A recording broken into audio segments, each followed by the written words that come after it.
Atovy mialony ray abonnementanao dia mahazo bonus 700 volts.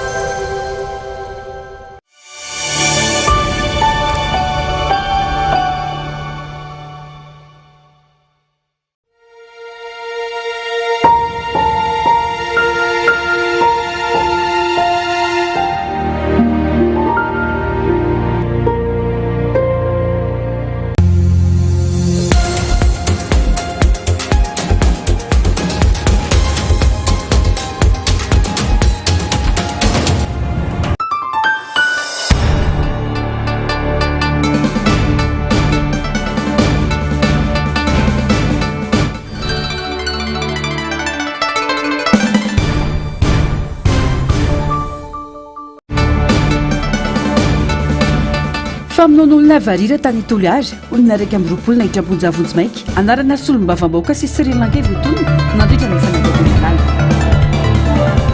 Tiako Madagasikara, miantso firaisan-kina sy fandraisana andraikitra, manoloana ny tsy fandriam-pahalemana, ny filoha ravana. Ameana momba ny angovo, inona no tsy fampiresantsika amin'ny Rosia ho hisatra zany mahovo. Manatitra ny araba tombo-kilasy tombovavy tonga soa natao anatin'izao fotoana ny fampahalalam-baovao izao ampanajana sy ampitiavana no anasakana anaraka ny antsipirim-baovao hatramin'ny farany. Mahakasika ny fianam-pirenena avy hatrany tsy rary misy ny zava-misy ankehitriny maloana ny tsy fandriam-pahalemana misy amin'ny endriny maro lafy ho ny filoha teo aloha Ravalomanana marika ary tsy tokony hipetrapetraka intsony ny fitondram-panjakana sy ny vahoaka malagasy maloana ny zava-misy fa aneo firaisan-kina hiara-iasa hitetiavana ny marina miantso ny mpitandro ny filaminana ny tenany tsy amela ny malagasy irery maloana ny fijaliana iainany isan'andro. Lafo vidy ny aina ary fanomezana avy amin'Andriamanitra ka didiny rehetra ny mitandro izany ho ny teo anivony FDKM sy Nord-Partany Antananarivo Atsinanana. Tsy vita ny tsetsetra sy vita-ponena ny antsony mila vonjy maloana ny zava-misy ho izy ireo fa mitaky andraikitra avy amin'ny tsiraray, ny vahoaka, ny fitondram-panjakana ary ny fiangonana izay ny antefany afatra izy ireo mba hampanjaka ny rariny sy ny famarirana ary ny fanajanany ihany. Fanadiadiana. Tsy voavidy vola ny aina hoy ny filoha Ravalomanana. Tsy azo ekena ny fanaovana tsinotsinona izany ka iantson'ny mpitandro ny filaminana tsy amely irerin'ny malagasy maloana ny fijaliana iainana ankehitriny noho ny afitsoko ny tsy fandriam-pahalemana. Mila mirahina ny rehetra, mampiasa ny fitaovana sy ny fahaizana rehetra fa tsy tokony avelanjaka toy izao ny ratsy hoy ny fanamafisana. Nanome tokony tenany fa tsy amela irery fa hitady vahaolana ka iresaka amin'ny filoha ny fanavaozana amin'izay tokony atao. Tsy maintsy hitany marina hoy ny fanamafisana. Tena tsy rariny intsony izao. Ary tokony tsy petrapetra intsony ny fitondram-panjakana sy ny vahoaka rehetra. Zavatra tokony tsy ho amelantsika mihitsy io. Ary samy manatentsika fa samy manao araka azo atao. Dia anjarantsika rehetra zany mba mameze renseignement sy an'ireny fa tsy avelan-jaka ohatr'izao ny olona avelan-jaka ohatr'izao ny olona ratsy. Ainany io tsy voavidy vola io sady olona mbola tanora kely. Tena hiezaka isika mba hirahina sady ampiasa izay fitaovana rehetra mananantsika sy ny fahaizantsika rehetra. Dia mametoky resaka ny amin'ny PRRM hoe ahoana mba zavatra tokony azo atao andraisana anjara. Dia hoe mandrisika anareo mpitandro filaminana ihany koa tsy amela irery fa tena mijaly fadirana io ilay olona ary tsy irery ihany fa mbola betsaka koa manodidina. Dia izay mahatonga antsika tokony tena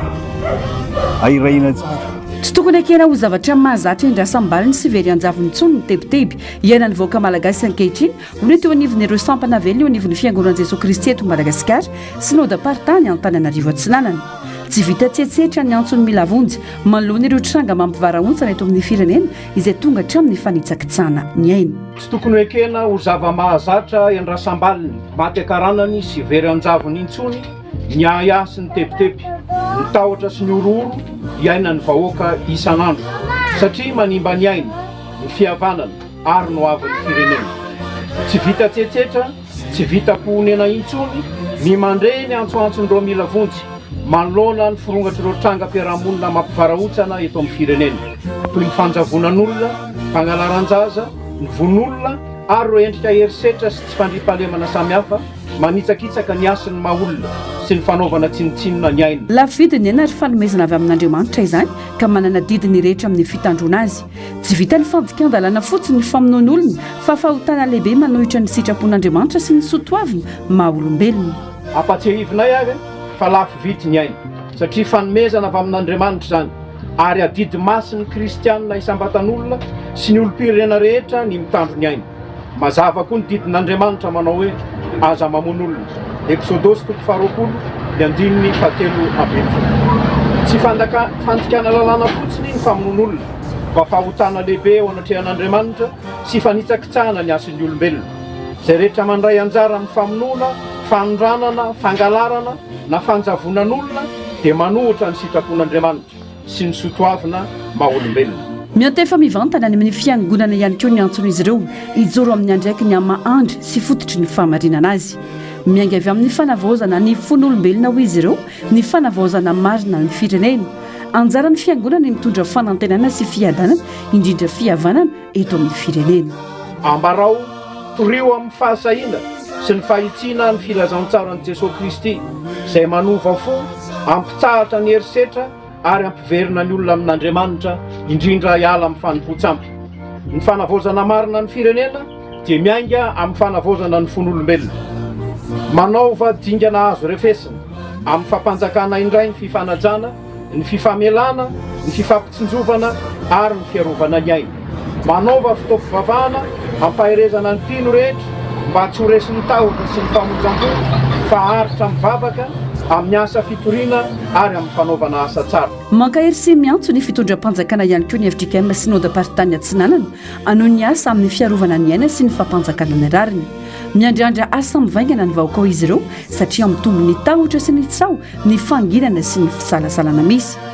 zava-dehibe indrindra ihany koa ny fampalalam-baovao mazava sy marina ary ara-potoana manoloana ny trangan'ny zavatra toy izao. ka ny fahamarinana sy ny mangarahara ary ny fahendrena indrindra ny tahotra an'Andriamanitra no ibaiko anareo eo ampanatanterahan' izany mba hiverina indray ny fitokisan'ny vahoaka anareo. miandrandra asa mivaingana sy mangarahara avy aminareo ny vahoaka. ilaina ny fifandraisana sy ny fampalalam-baovao mazava marina sy ara-potoana satria ny fahanginana sy ny fisalasalana dia mampitombo ny tahotra sy ny tsao izay miteraka tsy fifampitokisana eny anivon'ny mpiarabelona araka ny fiteny hoe ny marina mitavozavoza tsy maharesy ny lainga tsara lahy. mino zahay fa mbola afaka hanariny ity fireneny ity Andriamanitra raha miaraka aminy isika raha samy mibebaka manaja ny aina mifanaja ary miara-mijoro amin'ny fahamarinana isika rehetra. anisan'ireo tranga vao tsy ela akory ny fanjavonana sy fahafatesan'ny aina tovylava 20 taona monja zanaky ny fiangonana FJKM synode partany atsinanana teny ambohimanam-bola rehefa nokarohana nandritra ny 5 andro. tanaty rano no hita ny fatin'ny aina izay tombanana ho efa nyvonoana mialonona ny pazana azy tanaty rano nandritra ny 7 ora mialonona ahitana ny fatiny ho ny fanazavana. mangana ny firifiny mbola raha velona ihany koa ny voaka tamin'ny sofiny sy ny vavany tamin'ny fotoana nahitana azy ho ny fanazavana. ny zavatra azonay ambara mazava dia izao nisy namono izy izay mara nisy namono izy ary tsy tamin'ny fotoana tsy nahitana azy raha tamin'ny larobia izy efa simba izy fa simba be izy fa dia milohany fotsiny mivondo tamin'io andro dia raha velona mivoaka avy amin'ny vavany sy mety kapoka nahazo azy satria misy mangana koa taon'ny firifany tao misy mangana koa taon'ny firifany fa reto vozony lohany miakatra inyvondo ihany zany le izy ka nieritreritray raha mandinika zay dia mety mitazomina tamin'ny toerana anankiray izy dia nampijaliana dia tamin'ny sabotsy angamba no fieritreretana satria dokotera mihitsy ny teny hoe 7 ora tany hoany izy no tao anaty rano izy. mbola misy tery tanteraka ho an'ny fianakaviany na hafatesan'ny aina ka andrandranizy ireo ny voan'ny marina amin'ny ity raharaha ity. tanora manana ny hoaviny izy izao nindosy ny fahafatesany izao teo ampanomanana ny fanadina ny voan'ny mpitori-teny sy farany tenany ary teo ampanomanana ihany koa ny soutenance ny tany an-tsekoly tamin'ny herinandro iny no tsy hitapopoka avy eo hita faty. efa fombany zany isakariva mitsena ny namany io izy io namany io dia mpianatra koa mpianatra sefa zay tokony hanao fanadinana tamin'ny sabotsy teo izy evokely satria mifamofo izy ireo zany dia dokotera iny namany dia mpitsena azy foana isakariva raha va mianatra dokotera dia mpitsena azy foana izy fa tsy fantatra fa zay angambany fanifian-javatra fandrifian-javatra fa tamin'iny alarobia iny tonga teto avokoa ny ray aman-dreniny avy any Antsirabe sy ny zandriny telo mianadahy ka mboty iaina mitezany bebeny eto fa miteza azy sy mikarakara azy amin'ny fianarana dia ny ray aman-dreny atao aminay ihany miteza azy dia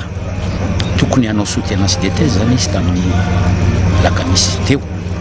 laroberiva izy nanjavona tamin'ny fito sasany tanoana ankoatran'ny aina maro ireo tranga mitovy amin'ity seho ity tatoato manjavona ny olona iray ary hitafaty avy eo farafakeliny dia mireo tranga fahaverezan'olona ka hitafaty miteraka devitra goavany any anivon'ny fiarahamonina ny zava-misy mampitondra faisana sy mampiorory ny valalabe mandry hatramin'izao miandry izay tena famarinana momba ny zava-misy ny rehetra misy ny fandraisana fepetra sy andraikitra sainga samyvangana sy azo sapaitanana no ilaina ho ny faneho-kevitra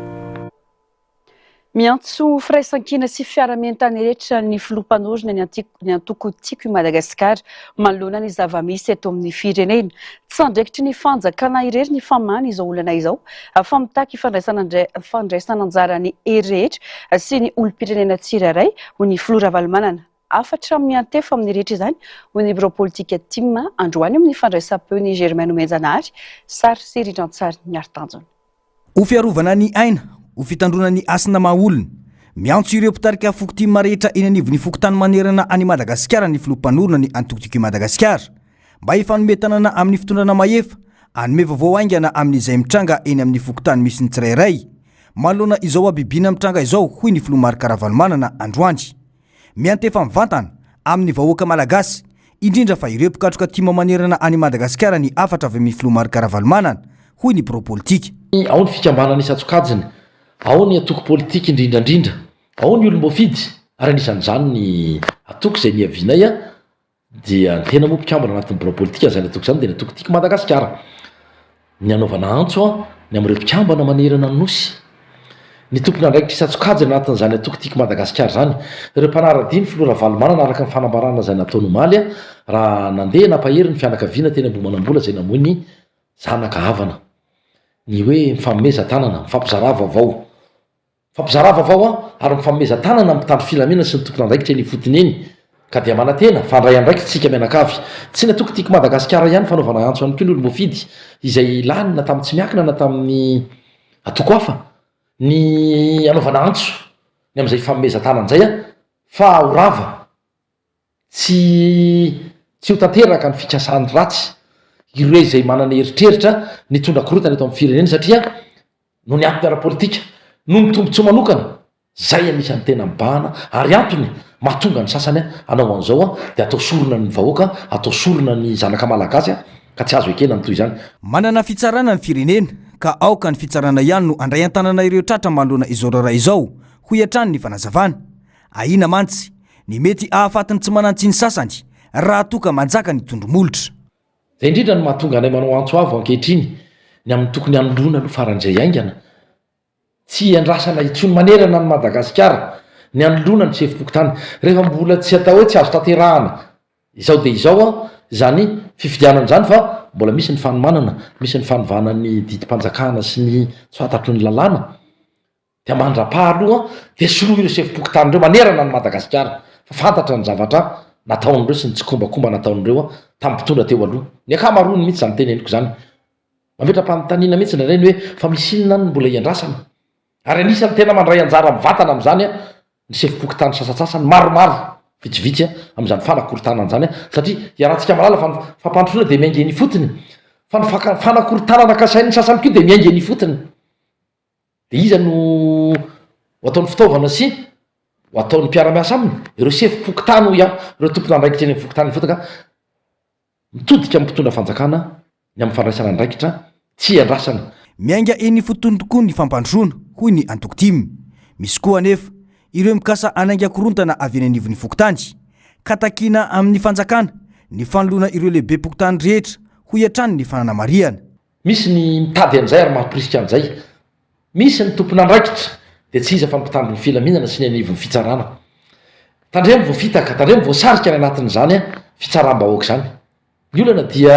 misy ny tsy kombakomba, misy ny zavatra efa voaomany sasany any ary antso no ataony satria ianao a raha mitavozavoza zay le hoe ny marina mitavozavoza de tsy resy ny langa tsara lahatra de ao anatin'izay izy no manao antso toy ny fanao ny sasany taloha reny mpangaro posy reny am'le hoe iny mpangalajazy nefa alako bika tsy tiako tare tsy manam-potoana anazavana satria efa mandeha ny kapoka mandeha ny daroka mandeha ny rehetrarehetra matimaty foana le vahoaka ka ialao zay anankiray satria tena zay no andrasan'ny sasany zay ny fanondrina olony sasana izay maniry hitondra korotany eto amin'ity fireneny ity manamafy ny tim fa tsy tokony isy ny fanamelohana ivelan'ny lalàna ny fanjakana sy ny olo-pirenena rehetra no antsoiny iara-iasa amin'ny famerenana ny filaminana sy ny fitokisana eo amin'ny fiarahamonina manoloana izao zava-misy izao mijany eo amin'izay vaovao izay mila miara-mientana ny samy malagasy fanometanana manoloana ny tranga tsy fandriam-pahalemana misy eto amin'ny firenena nomena baiko ary nahitsika ireo rafi-pitondrana eny fotony anatanteraka andro maso eny anivon'ny fiarahamonina sarotra ny azona vaovao ofisialy momba ny tsy fandriam-pahalemana na dia ny tany marika aza satria voalaza fa mbola anatin'ny fanadihadiana ny fanjakana ka andrasana ny fanamafisana ny fepetra ho raisina manoloana izao trangana tsy fandriam-pahalemana izao taty-baovao ny Narcisse Karazafy sy Mathieu Prince. Mandalo kion-dalana ary anaty krizy politika sosialy laly ny Madagasikara amin'izao fotoan'izao matetika misy olona mahazo tombontsoa amin'ny fikorotanana misy eto amin'ny firenena rehefa vanim-potoana ny krizy toy izao mety ho ivelan'ny fitondrana kanefa koa mety ao anatin'ny fitondrana ihany hoy ny fanehoan-kevitra mila mailo ny rehetra ary indrindra mitaky fanadihadiana lalina manoloana ny tranga tsy fandriam-pahalemana misy eto amin'ny firenena miantso ny malagasy mpiray tandrazana mba hifantoka amin'izay tena mahasoa ary fanometanana manoloana ny zava-misy eto amin'ny firenena hoy ny fanehoan-kevitry ny mpanaraka raharam-pirenena. Fahitako an'io na tiana na tsy tiana aloha Madagasikara amin'izao tsika miteny izao dia mandalo kion-dalana krizy ary politika sy ary ekonomika tsy afaka ny andahan'izany tsika ary matetika rehefa misy zay krizy zay dia miseho ny endrika tsangan-dravatra ohatran'io ka io zany na inivelan'ny fitondrana na koa ny ao anatin'ny fitondrana mila jerena kaiky daholo satria misy olona manana tombontsoa anatina fanakorotanana ka izy io ataoko hoe anaratsiana endrika ilay fitondrana fanavoazana nga manony tiako teneny izy ilay lazaiko teo hoe tsy voatery ny ty ivelany mety manaratsy endrika n'ilay fitondrana fanavoazana fa mila jerena ihany koa ny ao anatiny tiako lazaina hoe manam-piniavana ihany zany le mpitondra fa kosa lasa ratsy endrika ilay fitondrana no fisinyity resaka tsy fandriam-pahalemana mitohitohy be ty dia mila mitandrina zany mila mitandrina antsika menakavy efa nandraindraikitra ny fitondrana fanavaozana manoloana ny alatra sy von'olona sesilany misy amin'izao fotoana hoy ny ministry ny atitany fantatra fa nahetsika ireo ratsy samangaika rehetra ny fotony anatanteraka andro maso ho fisorohana sy ho fanenjehana ireo mpanao asa ratsy ho ihany ny ministry ny atitany. Efa mandray an-tanana an'io fitondram-panjakana ataontsika hoe efa mobilize daholo ny olona rehetrarehetra zany ny tompona andraikitra rehetrarehetra na ny mpitandro ny filaminana na ny onevy fitsarana na ary ataontsika hoe tompona andraikitra rehetrarehetra ny fotony lehibe ny fokotany be ny tanàna ny lehibe ny distrika amin'ny ataontsika hoe ny fiarovana iny moa zany ny prévention sy ny ataontsika hoe fanenjehana ny mety tompona andraikitra amin'ireny asa zay ataontsika hoe mamohatra ireny ny raha ny anivon'ny rasa mangaiky amin'ny ministera ny atany sy ny fitonjaram-pahefana fotsiny zao dia efa nomena toromarika zany ireo lehibe ny distrika rehetrarehetra ireo solotena fanjakana manerana ny nosy miaraka amin'ireo be ny tanàna miaraka amin'ireo lehibe ny fokotany mba anetsika indray mandeha ny andromasom-pokon'olona mba anara-maso zany ny fiarahamonina eny zany amin'izay zavatra rehetrarehetra mampiaka apita ny vaovao rehetrarehetra mba hahafahana ireo mpitandro ny filaminana zany mietsika malaky manenjika ary misambotra n'izay mety hoe tomponantoka n'ireny asa mety hoe fanakorotanana ary mitondra andraraha eny anivon'ny fitsarana. Misa folo ireo antota taratasy voarain'ny fitsarana mikasika ny tranga vony sy alatr'olona ka 9 ireo olona niakatra fampanoavana ary 2 ireo nahiditra ponja vonjimaiky nambarany toy ny mpampanolalana ny ariva teo fanentina teo anivon'ny fampanoavana avokoa ireo antota taratasy nady ireo. Izay rehetra voarory tao anatin'ireny atotan-taratasy ireny dia nampidirina aponja avoka ny sasany ny lehilahy dia eny ary ny vehivavy kosa dia nampidirina aponja eny Antanimora. Tiana ny manamarika sy mampafantatra ny tsirairay fa raha ny fomba fiasan'ireny olona mpakahakely ny zaza ireny dia toy izao manaraka izao na stominy eny ampelantanany ireny izay mitrotro ilay zaza ho alaina keliny na stominy ilay zaza izay tantanany ray aman-dreniny. Misy ihany koa ireo izay milalao eny tokotany no tambatambazin'izy ireo bonbon na baolina dia ataony izay anarahan'ilay zaza azy ireo. Soa moa fa miara-mientana ny fokon'olona ka voasambotra ireny olona ireny. Miantso fahamailona ary manentana ireo ray aman-dreny fampanoavana mba tsy haniraka ireo zaza anderery ho fisorohana ny mety ho tranga fakana kely atao amin'izy ireny. Araka ny loharanom-baovao dia fantatra fa nisy ny fivoriana nataon'ireo ministera voakasika atao amin'ny ivitoerana ifehezana ny alatr'olona eny amin'ny foibe toeran'ny polisy pirenena eny Tsaralalàna. Ny takariva teo kosa no namoaka ny fanambarana ny tony mpampanolalàna. Niditra amin'ny fanadihadiana lalina na enquête au fond ny raharaha mikasika ny famonoana zaza varira tany Toliara. Araka ny fangatana nataon'ny fikambanana albinos dia nentina niakatra etỳ Antananarivo ireo olona voarory tamin'ny tiraraha ity satria natetika loatra ireo tranga kanefa mbola tsy nisy olona nofonjaina. Miantso ny fitsarana mahefa araka izany fikambanana albinos eto Madagasikara mba hanatanteraka fitsarana tsy mitanila. Fanadihadiana. Tsy ny olona manana toetena varira rery no tandindomindoza amin'izao fotoan'izao fa ny vahoaka malagasy iray manontolo no miorooro manoloana ny tranga tsy fandriampahalemana misy eto amin'ny firenena. Olona misy araka amin'ny 20 no nampidirina ponja vonjimaka Entsiafa tamin'ny raharaha fanapahan-doza zaza varira tany Toliara. Voalaza fa misy anaran'olona voatonona ao anatin'ny fanadihadiana isan'izany ny solombavam-bahoaka iray sy ny teratany Sri Lanka iray. No mafisy ny Soja Fulgence filohan'ny fikambanana albinos Madagasikara fa ilaina ny fanatanterahana fanadihadiana mangarara sy tsy mitanila mba hivoahan'ny marina no tsindriny fa tsy tokony fantoka amin'ny raharaha tao Toliara ihany ny fitsarana fa mila manaraka akaiky ihany koa ireo raharaha famonoana sy fakanan-keriny olona varira ny tranga tany mampikony sy maro voay. Tsy Toliara rery nanana olana tamin'ny olona manana toetena varira teto Madagasikara ka ary anisan'ny fangatanay ny andefasana ny raharaha rehetra miakatra ty Antananarivo. Ny Toliara aloha zao no efa tonga ty Antananarivo zay mandady dépôt any Etsefa zareo 120 mianada fa mbola misy andreny raharaha tany Mampikony, raharaha tany Marovoay ary zay lasa mahalasa ny sain'ny olona satria matoa averina eto foana fa voatonontonona ny anaran'ilay solombavam-bahoaka dia izay dia tazomina hatramin'ny farany zany satria hiady ny voan'ny marintsika ny dikany voatonontonona tsy voatery hoe tsy maintsy diso fa mba ataovy ny fanadihadiana n'ilay olona voatonontonona. Isan'izany zao ny tranga zay anisan'ny nanaovana ny fanadihadiana ny tenandroany ilay Sri Lanka zay voatonontonona fa ho isan'ny mpaniraka anatin'ity fangalarana olona manana toetena variry ity ka mangataka amin'ny fiaraha-mienta atsika mianakavy atsika mpiray-tandrazana fa tsy mora izy ity araka nefa teneninay foana hoe fotaka mahavoafe io avoarandro izahay no nisy teo fa amin'izao oretenenantsika izao ny vahoaka malagasy no miorooro amin'ity tsy fahitana olona isaka metsika. Tsy midika omeloka raha voatona anaty fanadihadiana saingy ilaina ny fanadihadiana lalina sy tsy mitanila mba hanamarinana na andavana ny aya. Misy fahasarotana ny fanarahana hatramin'ny farany ireo raharaha mahakasika ny olona varira raha ny fianakaviana no mitory aka tamin'ity raharaha ity dia ny fikambanana albinos Madagasikara no nametraka fitoriana. Nanomboka tamin'ilay raharaha ny tranga tany Toliara tao tafitanana dia ny joropy mpitory ny fikambanana zay anisan'ny tarihako moa zany zay amin'ny anaran'ny fikambanana ny fitoriana satria raha ny zava-misy hatramin'izay dia vitavita ho azy izy ireny satria tsy manana n'ilay atao hoe fasahiana hitorika ny ray aman-dreny noho ny zava-misy anivony fotony noho ny tahotra ny atao hoe kakay angana ny hoe valifaty dia nanao an'izay fitorian'izay zahay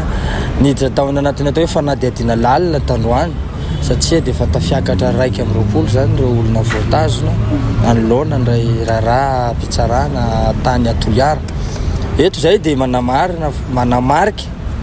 fa apetraka eo anivon'ny fikambanana foana hoe aoka tsy atao zana mitsindrin'ila fitiretena ndrara-pitsarana rehetra satria nitondra fanazavana moa ny tony mpampanolalana ny ariva teo na namafy fa manana orinasa fitrandrahana vato ao ilakaka io teratany Sri Lanka io izay voasambotra satria no mafisiny ireo voaroroy fa io teratany vahiny io no naniraka azy ireo angalatra sy hamono zaza varira.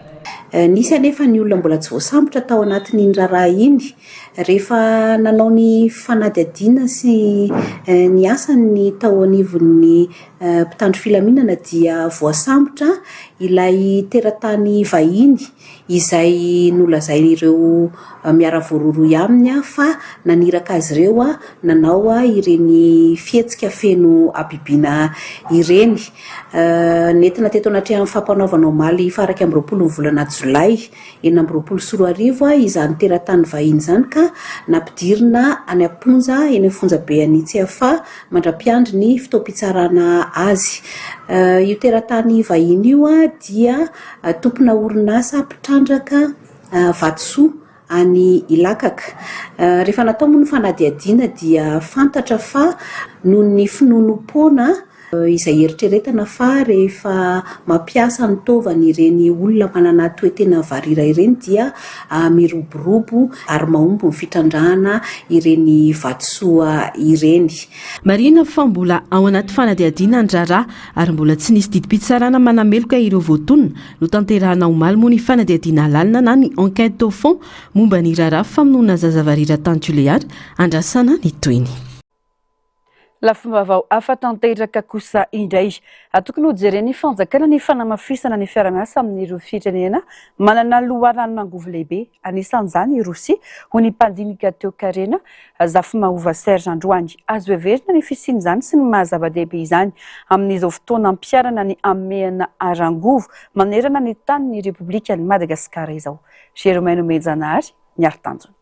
Ny 7 aprily 2024 no nametrahany Madagasikara ny amehana momba ny angovo voalohany. Ny 17 Jolay 2024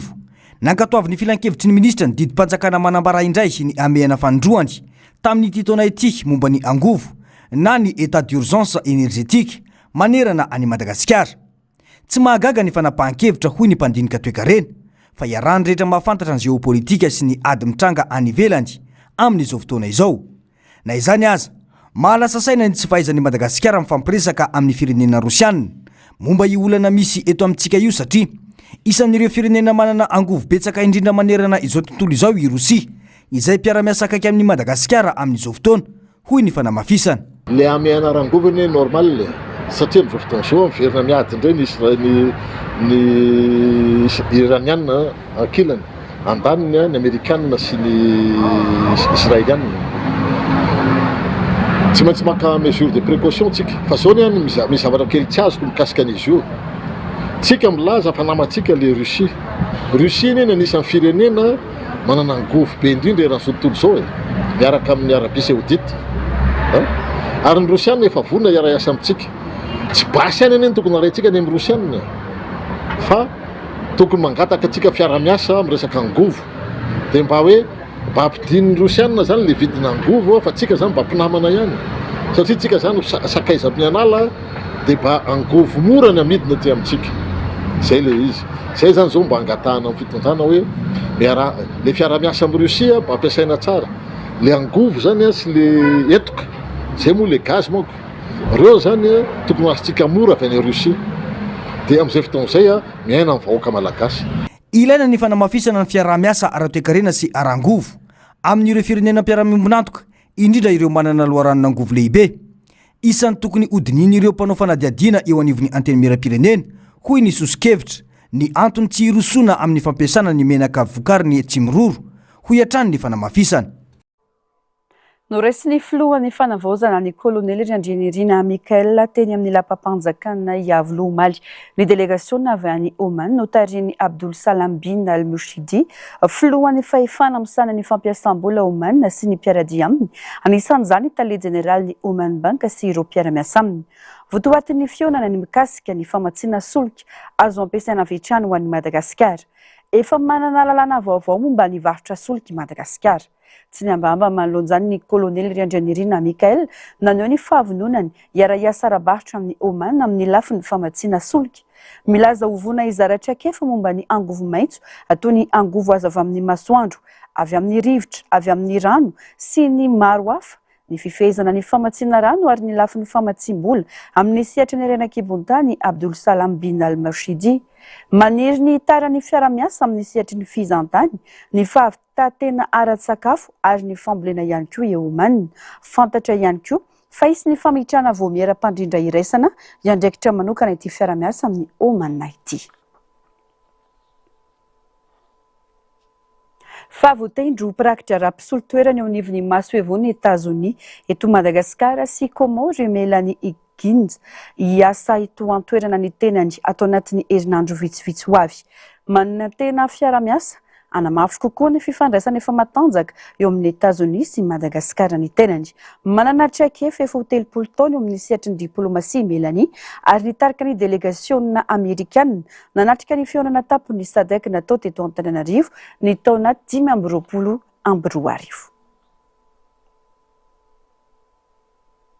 Makasika ny fampandrosoana izay betsaka ny vina sy ny ezaka atao ho an'ireo vondrom-bahoaka paritra itsinja rampahefana na ny komina eto Madagasikara raha mita amin'ireo komina any ivelany. Tsapy zany nandritra ny fionam-be ny AVCO izay nitohy tetsy Akorondrano. Raha efa mandroso amin'ny fampiasana teknôlôjia nomerika ny komina sasany any ivelany dia ezahina mafisina kosa izany eto Madagasikara mba hahazoana fitantanana mahomby kokoa raha ny fanazavana. Germaine Menjanary niari-tanjona no mitatitra amintsika ny Antiprim-baovao.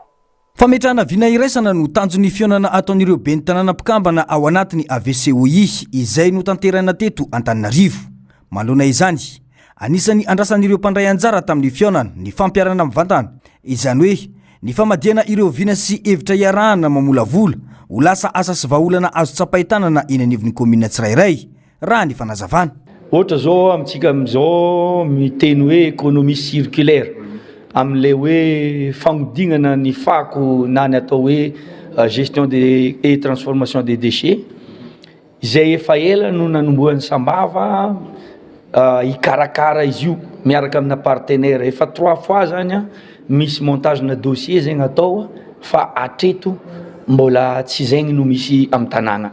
Atreto zany mbola ramassage tsotra zay ataon'ny commune amin'ny alalan'ny camion sy ny benne ordure ary mbola anatina site privé zany no anaovana zay décharge. Fa ny tegna izy zany dia ma économie circulaire izy zavatra mbola azo recyclena, zavatra azo mbola ampiasaigny, zavatra azo mbola ahodina ary hitondrasana fanabeazana ho an'ny vahoaka sy indrindrandrindra magnome asa koa ny tanora. Satria ny tanora zany amin'izao afaka monter entreprise magnodigny fako ho lasa zeziky, ho lasa autobloquant, ho lasa produit hafa. Zany hoe zany produit fini zay ohatra zao Sambava misy sava tsara ressource zay dia entreprise jeune magnodigny le plastique rehetrarehetra zay fako arian'olo amin'ny tavoahangy plastique regny dia efa navadiky famafa, navadiky tady, navadiky tegna hoe efa produit zay mateza azo ampiasaigny maro karazany zegny amintsika miteny zao. Ka iregny ezaka ataon'olo tsotra na privé regny dia iregny zegny no andeha iaragna miasa miaraka tohagnana reto partenaire amin'ny alalan'ny tirety fikambanana iraisam-pirenena reto mba ho tombotsoa zegny amin'ny commune. Mandroso ireo komina any ivelany raha mita amin'ireo komina eto Madagasikara hoy ny filohan'ny fikambanany ben'ny tanàna eto Madagasikara. Nomerika ny ankamaroan'ny fisanana ny asa any antoerana raha ny fanazavana atrany. Amin'ity fikambanana hoe Grande Ville de l'Océan Indien ity dia irahantsika mahalala moa zany fa manatombo kokoa zany ireo commune ireo raha eo amin'ny teti-bola ny jerena. Manatombo kokoa izy amin'ny resaka fampandrosoana satria commune kelikely ny azy dia efa manana budget ana primitif ana 1 million d'euros par an. Zany hoe commune latsaky ny arivo isan'ny olombelona ao aminy. Dia ao koa ny resaka le hoe fisotomana zany hoe ho atsika zany ny tombontsoa atsika de hoe afaka miditra ao anatin'io zany zay commune manana ny fahafahana ohatra hoe misy cotisation ana 550 € par an no ampidirina zany a no aloha zany ny commune zay manana an'izay fahafahana zay a de afaka miditra ho mpikambana ao anatin'le AVCOI de eo koa le AIMF, l'Association internationale des maires des grands francophones. Io koa zany fa io somary manantsarotra satria io somary bebe pitsopitsony izy io de ny fahafahana an'izay de afaka manao échange, afaka manao partenariat, afaka manao jumelage, ino moa zany iaraha mahalala fa ny commune rehetra eto Madagasikara tsy afaka manana an'izay fahafahana izay daholo fa commune vitsivitsy no afaka manao an'izay ka raha ohatra hoe tapa-kevitra ny ben'ny tanàna mampanantanteraka azy a de tsy maintsy kosa izy a mandresy lahatra ny filan-kevitra communaly de tapahan'ny filan-kevitra raha resy lahatra zareo a de rehefa manaiky zareo a de afaka miditra tanteraka membre satria amin'izay fotoan'izay zany a vonona andoha n'ilay cotisation annuelle. Ny azy aloha efa somary mandeha an'le ohatrany hoe mobile banking zao raha ny tsena ny ankamaroany efa tsy de tena misy an'le hoe kirakira vola moa koa ny azy misy amin'ny zareo ny misy fomba fanerenan'ny olona zany andoha etra ihany tsaratsara kokoa noho ny atsika zany le izy de ny mampaleo tena ny commune hita mihitsy zany ny tanjaky le commune hoe rehefa mijoro ny commune de misy tetikasa ohatrany hoe tiana atao de tsy maintsy misy ny hevitry ny commune tsy maintsy enona ao anatiny ao ka raha sanatria tsy valambalana de ny commune de tsy maintsy fivoriana be aloha fa tsy tonga de atao tery vanimanta fotsiny. Araka zany maro ireo rezaka takina amin'ny commune eto Madagasikara mba ahafahana manaraka ny fivoarana sy ny fanavozana hita any amin'ny commune hafa aty amin'ny efatry ny ranomasombe Indiana. Ho an'ny fikambanany ben'ny tanàna eto Madagasikara ilaina ny fanamafisana ny fiaraha-miasa sy ny fizarana traikefa mba ahatonga ireo vinany arahana nametraka ho lasa asa mivaingana sy hitondra vokatra ho an'ny mponina raha ny fanazavana hatrany.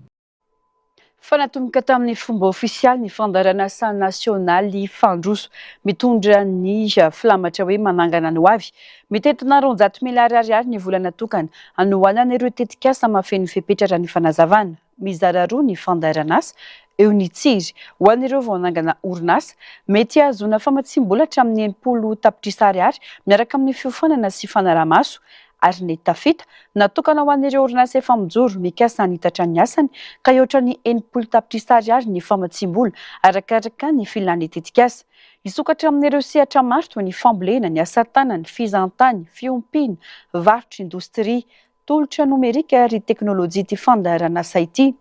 Isokatra tsy ho ela ny fandraisana tota taratasy mivantana amin'ny foibeny programa tsy sonerana akadimbahoaka rehefa afaka mandefa ny antota taratasy fangatana manomboka androany ireo lina amin'ny alalan'ny postra malagasy. Mifandraiky amin'izay vaovao izay laharam-pameano amin'ny boriboritany faharoa eto Antananarivo ny tanora. Natomboka tamin'ny fomba ofisialy androany ny tetikasa soram-piankonana sy fampananana asan'ny tanora faritra Analamanga izay tanterana miaraka amin'ny fanohanana ny avondrin'ireo tany mampiasa ny teny frantsay na ny OIF sy ny fikambanana Andry Masipokn'olona. Germaine Mejanary, Taiziny. Tanora misa 970 no voafantana hisitraka fiofanana mifanaraka amin'ny filantsena ny asa sy ny zava-misy iainany amin'ny alalan'ny tetikasa soram-piankonana sy fampananana asan'ny tanora faritra Analamanga. Tanjona ny fanomezana azy ireo fahaiza manao ahafahany miditra amin'ny tontolo ny asa toy ny famoronana asa ho an'ny tenany ka andray anjara mivantana amin'ny fampandrosoana ara-toekarena sy ara-sosialy raha ny fanazavana. Tetikasa anankiray izy io izay piloty entina hiatrehana ny fampananana asan'ny tanora ary entina ihany koa ho hery manosika ny fananana soram-piankonana. Eto amin'ny arrondissement faharoa dia ny fampifanana nafantoka amin'izay no ezaka natao ka androany ny fanentanana firesahana amin'ireo olona azo tombontsoa fijerevana hoe inona no formation tedavina, inona le zavatra ilainy ahafahany miditra ao amin'ny sehatra ara-dalàna eo amin'ny asany na koa ahafahany manitatra ny ambanidainy ny fitadiavany. Isy ny suivi rehefa avy eo na ny tombanezaka ho atao fanarahana ahafahantsika mijery hoe inona marina ny fiantraikany amin'izany tetikasa zany. Ilay safidy dia ny fahatsapana fa ny 27 tanora ao anatin'ny 12 ka hatramin'ny 13 taona dia tsy mananasa. Dia ao anatin'ny ezaka ny fampanananasa ny tanora fialana amin'ny fasairanana atrehantsika amin'le tanora tsy miasa dia sairana ihany koa ny tokantrano ahafahan'ny tanora mandray anjara amin'ny fampandrosoana ny fokontany sy ny arrondissement misy azy dia nafantoka tamin'izay le izy. Teto amin'ny firaisana faharoa satria nisy tokoa ny fijerevana hoe inona ireo arrondissement izay vonona handray an'ilay tetikasa dia ny fiara-miasa tamin'ny arrondissement izay hiararotina isorana eto andriamatoa délégué izay nampiseho fahavononana ary nampiseho koa ny ezaka ao ataony fanindran-dalana amin'ity tetikasa francophonie. Tsy hijanona amin'ny fanofanana ny tetikasa, isy ny fanaraha-maso sy ny fitariana akaiky ho an'ireo tanora aorian'ny fiofanana izay iarahany OIF, ny fikambanana Andrimasom-Pokon'olona ary ny boriboritany faharoa mba hiantoana ny fahombiazan'ny tetikasa sy ny fidiran'izy ireo amin'ny asa. Ankoatra izany dia omena fitaovana anomboana ny asa na ny tetikasa ataony ihany koa ireo mpiofana rehefa vita ny fiofanana. Misy ny olona tena haratsy, tena sahirana, eo ny tsy fahaiza manao, eo koa ny fahatrana lalina maniry an'zareo lasa itaingy tambozy izy ny tanora. Ka eto zany zay tena makasitraka an'zareo, makasitraka mafy ny OIF aingana hitozy ao zavatra zao. Entanina ihany koa tsika rehetra orinasa na lehibe na kely fa rehefa mba vita le formation an'ireto tanora reto izay marihana fa ny polisan-jaton'izy ireo vehivavy dia mba vonintsika mba handray anjara amin'ny fampidirana azy ireny, na dia ataoko ara hoe fanomezana fotsiny ara hoe stage na tsinijinika ho azy ahafahany mandroso amin'ny fiainana, ahafahany mamely tena raha hoe izay le tena tanjon'le tanora zany. Efatra isaky ny fokotany zany ny tanora nangatana io, tanora efa avy mifampiresaka zahay amin'ny 4 fokotany enina sy 17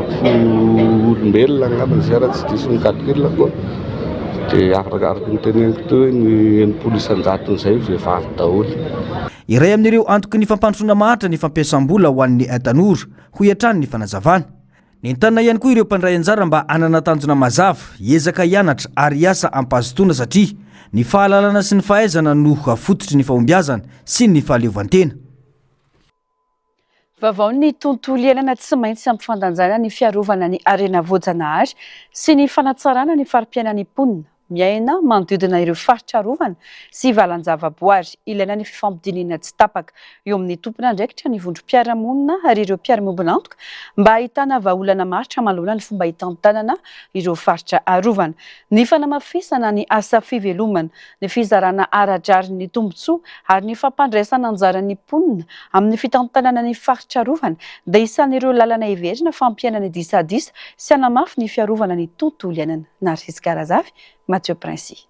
Mitana anjara toerana lehibe amin'ny fiarovana ny arena voajanahary sy ny zava-manan'aina eto Madagasikara ireo faritra arovana, ankoatra ny fiarovana ny ala sy ny biby ary ny zava-maniry tsy fahita firy, dia misy fiantraikany mivantana amin'ny fiainan'ireo mponina manodidina azy ireo faritra arovana. Loharan-karena maro entin'ny valan-javaboary miteraka asa ny fitantanana ny faritra arovana atao ny asa mpiambina ala, ny mpitari-dalana ho an'ny mpizahatany ary ireo asa mifandraika amin'ny fizahan-tany sy ny asa tanana. Isan'ireo mpanao gazety voasafidy ary nanatanteraka fanadihadiana atao amin'ny faritra arovana ao Menabe Antimena ao amin'ny tanànan'ny Anketrevo i Amico Filbert nasongadiny fa mifampiankina ny fikojakojanan'ny tanimbary sy ny ala ary ny fanatsarana ny fiveloman'ireo tantsaha ao an-toerana. petraka manamorona ny air protégé ry zareo satria moa ny air protégé mena be ampimena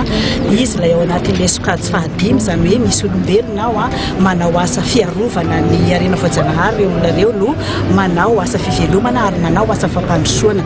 tombony ho an'izy ireo ny fiarahan'izy ireo miombonantoka misy mpamatsy volafoana zany tonga any a manabe mampianatra azy ireo mba hiano faritrarovana dia ireo koa manome fanana foana koa mba hahatonga azy ireo hanana asa fivelomana ka tsy hikitika ny faritra misy ireo tombontsoa fa maro ihany koa ireo fanamby atrehan'ireo mponina mipetraka manodidina ireny alanjavaboary arovandreny maro ny tsindry sy ny olana sedran'ireo mponina mifandraiky mivantana amin'ireo zavaboary matetika nefa tsy voajery ny olan'izy ireo ary ela sy sarotra voavaova satria mifandraiky amin'ny fiahina ireo valan-javaboary dia io zao anisan'ny hoe zavatra angatahan'ilay vondron'olonay fotony hoe mba anaovana barage izareo na tolo-drano ahafahan'izy ireo hoe manatanteraka ansakasy-andavany amin'ilay fambolem-bary izay ataon'izy ireo mba hitohizan'ilay resaka hoe tsy fikitihana an'ilay ala zany dia fanampin'izay ny tanàna anankehitrevy zao mifanila ala arovana amin'ny tanànany Tanandava dia ry zareo koa mitaraina fa misy afo foana avy any andrefana valan-javaboary sy faritra rovana misy 570 no ahiny FAPBM na ny Fondation pour les aires protégées et la biodiversité de Madagascar izay miparitaka amin'ny tany mirefy 4 tapitrisa hektara anisan'ny fifaninanana anomezana vatsy sy ireo mpanao gazety anatanterahana fanadihadiana amin'ireo faritra rovandreo tanjona ny anehoana amin'ny malagasy ny akanto ny valan-javaboary eto Madagasikara sy ireo olana sedrain'ireo vondron'olona ifotony raha ny fanazavana Kazay ny afatra tiana ampiasaina amin'ny alalan'ireny fanadihadiana ireny dia hoe sarobidy ny faritra rovana eto Madagasikara satria avy amin'ireny toerana ireny no ipoiran'ny aina, ny rano, ny rivotra madio mbola ananantsika dia avy any amin'ireny toerana ireny dia ny afatra nampitain'zareo anatin'ilay fanadihadiana tsirairay zany dia manao mafy an'izay hoe mila rovana ary andraikitrika tsirairay avy miaro an'ireo toerana ireo mety mahasamihafa anazy angambany ny eo amin'ny sokajy isan'izy ireo tsirairay avy satria sokajy efatra no nahafahan'ny mpanao gazety n'Andrianjara amin'ity fanan'ity ny haino amanjery ny japeo ny antsoratra sy ny antserasera zany en ligne dia zany hoe ny endriky ny reportage ny fanadihadiana nataon'izy ireo zany no mety mampiavaka azy fa raha ny afatra nampitain'izy ireo dia mitovy ihany mpanao gazety miisa efatra no voasafidy anatanteraka fanadihadiana tamin'ireo valan-javaboary no safidian'izy ireo andringitra no nanaovany sofara Filipina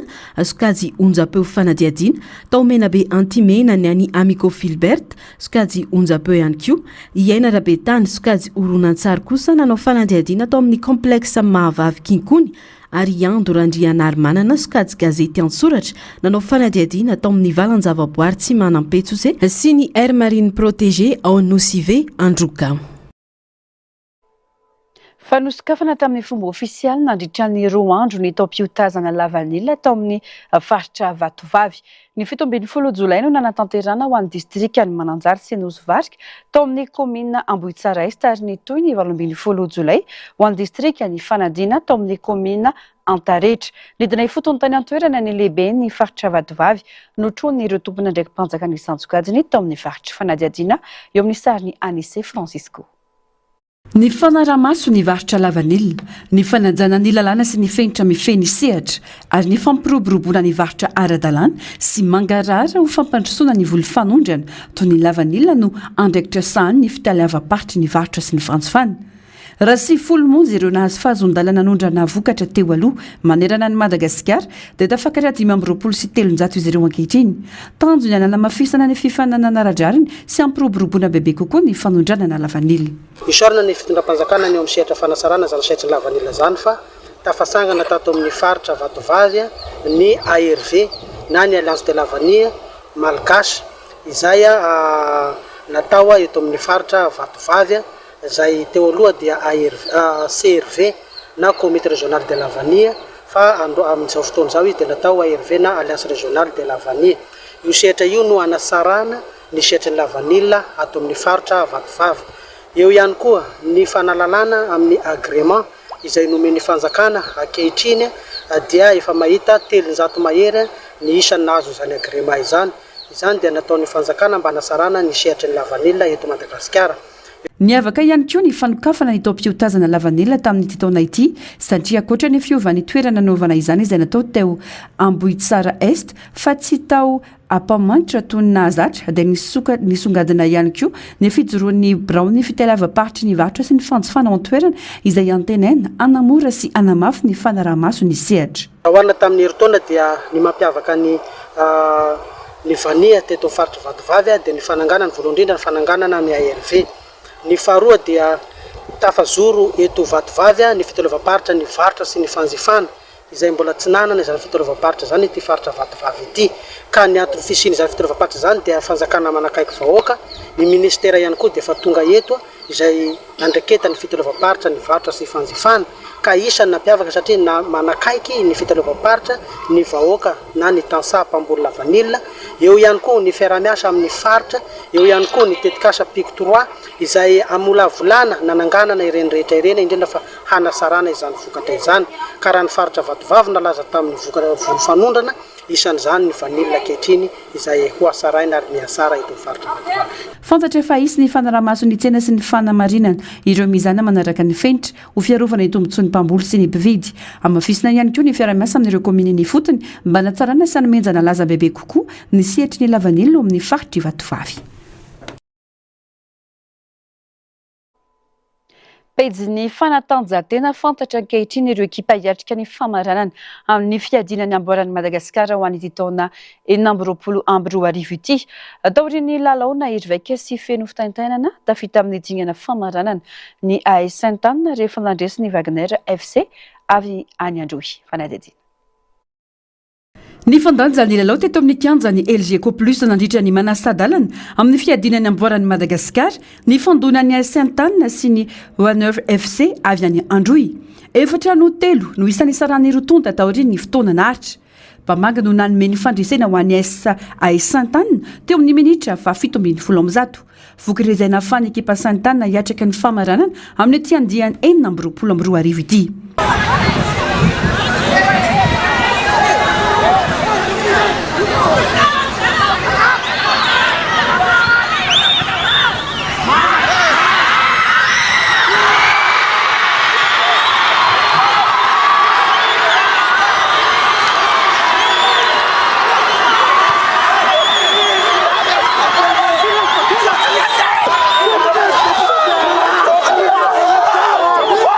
Ny serreur de marquage mbola hita nandritra ny lalao ka izay no mila amafisina. Tsy maintsy hatsaraina izany alohan'ny famaranana ho ny mpanazatra ny AS Sainte-Anne. Na dia hoe nandresitra any amin'ny forfait zay izy matoa izy tafakatra anatin'ny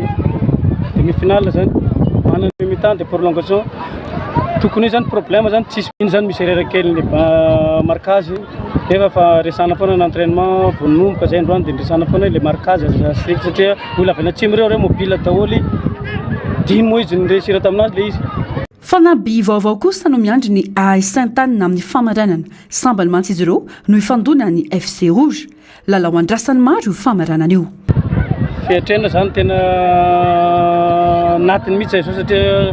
miala eto le bandre tonga dia satria anao mesoverana zay zany tonga dia mody any an-trano afana miatrika le demi-finale amin'ny finale amin'ny lady moa sabotsy tsy hay tsara moa calendrier zareo fa sabotsy. Le reto zany tsy mbola fandona taminay mihitsy anatin'ny PFL.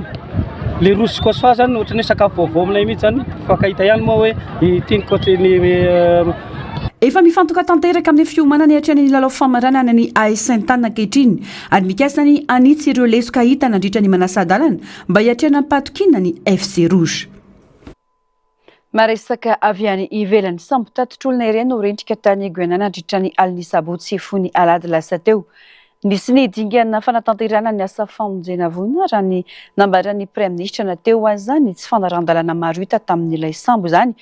toy ny isan'ireo mpandeha izay tafakatra 770 raha 330 no voarakitra tao amin'ny lisitra voamarina ihany koa fa nampiasa rongony antsoina hoe kanabisy ireo mpiasan'ny sambo raha ny vaovao. Nahafatesan'olona 17 farafahakeliny 320 ireo tsy hitapopoka vokatry ny filentehan'ny sambo mpitatitra olona iray tany Guyana ny aliny Asabotsy hifony alahady lasa teo. olona 7 no efa voavondry raha ny fanambaran'ny praiminisitra Marc Philippe ny andritry ny asa famonjeny ireo tradozy.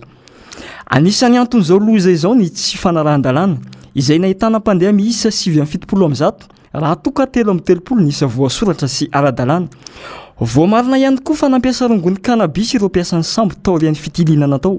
Manoloana izany nosamborina ny kapiteny Tsambo ary mbola isy ny fanadiadiana atao fanamarihana ny fepetra tokony raisina manoloana izao tranga izao. Manantena hatrany lehibe ny governemanta any an-toerana fa mbola hisy ireo tafavoaka velona amin'ireo tsita. Araka izany atao lalam-pahamehana ny famondrena